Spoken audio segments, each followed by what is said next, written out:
Hi. Maybe you could start by introducing yourself. What's your name and what are you doing here? I'm Jurriaan van Rijswijk, Yes. and I'm the organizer of this event. I'm the chairman of the Games for Health Europe Foundation. Okay. So what's your story today? Why did you organize this event? Well, it's the foundation has three goals. One is organizing this event, and why? Because we want to stimulate the development of simulations and games in healthcare.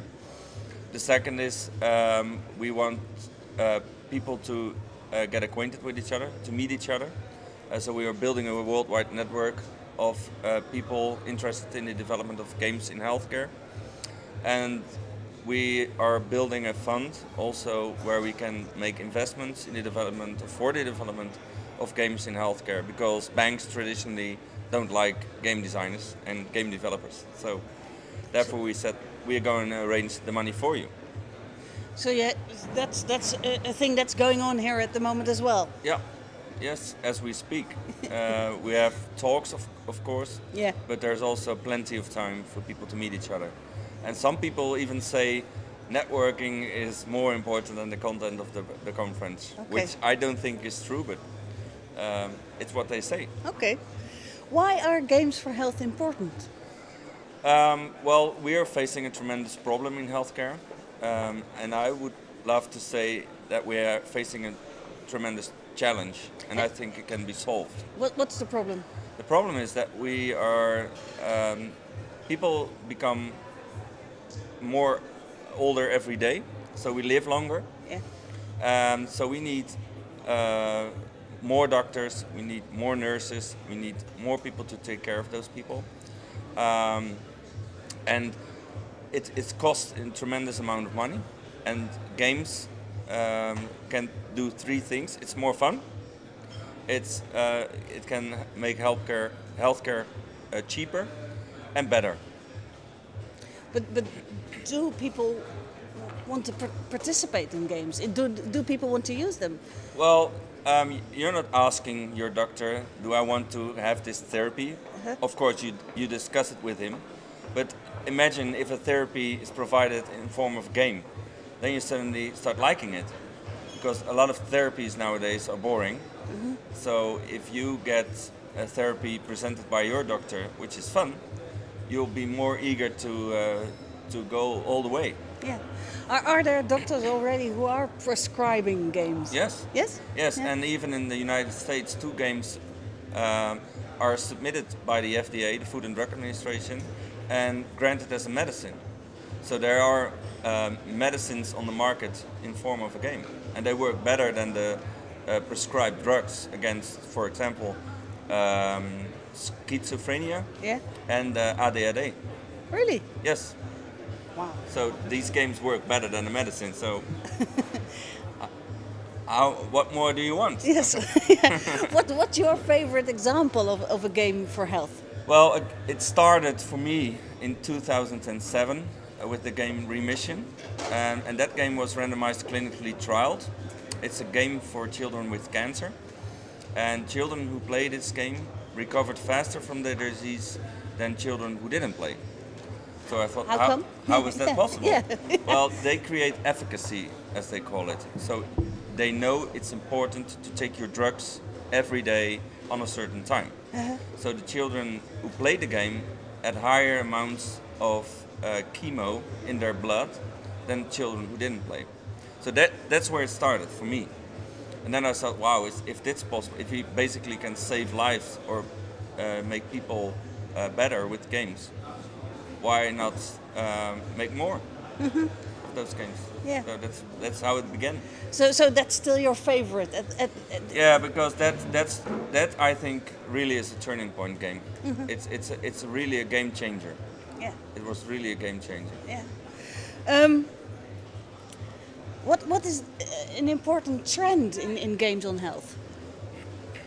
Well, what you see is that people want to be more in control of their lives, and being taken care of in a hospital situation is part of that as well. So the trend is that games start helping you live longer. Games starting you live longer independent, and helps you to do your rehabilitation on your own, so that there's no professional needed and saying you should do this, you should do that, but that you're in control of your own rehabilitation, for example, or your recovery. Yeah. And I think that's a very important thing. Yeah. We don't like people saying you should do this, you should do that. No, the game is in a natural way helping you.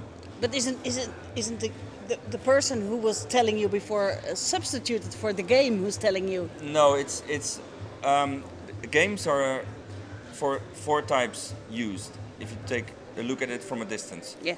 For prevention, to train professionals, for interventions during therapy, but also for rehabilitation. So in all, of course, we want to prevent people becoming ill or sick. That's where it starts, but it's also they're also used for rehabilitation. So for the entire spectrum, you see an all era or a range of games being used for that. Yeah. And a big trend is the fact that people want to stay independent, and you can then use games to stay independent. And that's what they call quantified self. So that's, I think, a very important trend. Yeah. And with that comes mobile, but that's technology. Yeah. So, or a form or a platform. So I think quantified self is the trend. It sometimes seems that people think games are a solution for everything. In what sort of situation do games not work? Well, Erwin Blom Yeah. from Fast Moving Targets asked me the same question, and I haven't got a clue on that. No? I really can't figure out where a game, and it's not the holy grail, okay? It's a methodology. It's a methodology to reach a certain goal. Yeah. Yeah. So if you want to reach a certain goal, and 99 out of 100 times, it's about behavioral change, and we can change behavior with games. So I haven't found a subject. There are even games for pets, for your cat on your iPad. Really? Yes, there are even games for fishes. Can you imagine?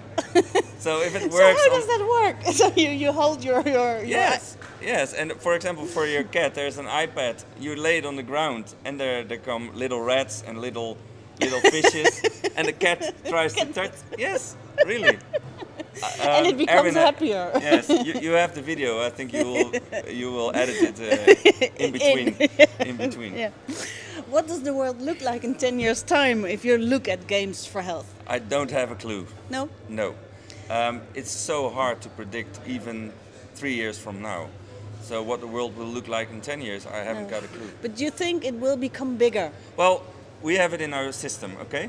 So we do, since we walk right up, we do 2 things: playing games and telling stories. So that's the way we, where we are here 6 million years after, we're still here playing games and telling stories to each other. Yeah. So yes, in 10 years we will still play games. I think we will play more games. Or another thing is that what you saw is because of television, people kind of forgot for, let's say, 40 years what it is to play games. What you see now, and therefore it seems like being in a hype, but basically we are reinventing again what we all love to do, is playing games.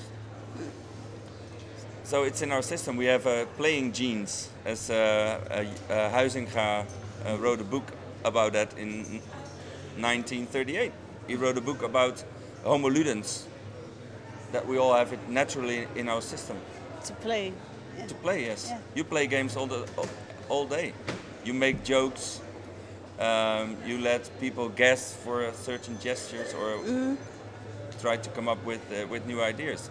That's when you look at it fundamentally. It's playing games. So what sort of games do you play yourself for your health? Well, it's I don't know the exact English word, but it's professional. I'll say this in Dutch. It's beroepsdeformatie. I don't know if you know the English word for it. But I can't take a look at a game without judging it. The game I love to play is Angry Birds. I really love it. And what really love is watching my kids playing games. I cannot play with them because they're so far beyond my capabilities of playing games. I recognize that. I can't play with them, No. but I love to watch them playing. And in what way do games make them healthier? Or do they make them happier? Maybe that's a form of health. They learn to be, for example, they play Grand Theft Auto. Okay, that's a violent game. Yeah, I know. Which is not. It's about planning. It's about tactics. They learn English from it. They learn English words that they didn't knew before. Yeah. When they play, let's say, first-person shooters, they learn all about tactics. They learn about planning because they are chatting with their friends. When are we going to play? So they're all, let's say, side effects of playing entertainment games. But they're also active in front of the television. For example, there are lots of Kinect games where you need to move to play the game. Yeah. And they are, my youngest son, last week, we tested a couple of Kinect games. And in the end of the day, he said, "Dad, my shoulder hurts a little bit." I said, "Yeah, can you imagine? You play the game for 8 hours almost. And you have pain in your arm. So, like if you play tennis a lot for a day, you feel it as well. So, I think it's good." Yeah. Okay. Thank you very much. Thank you.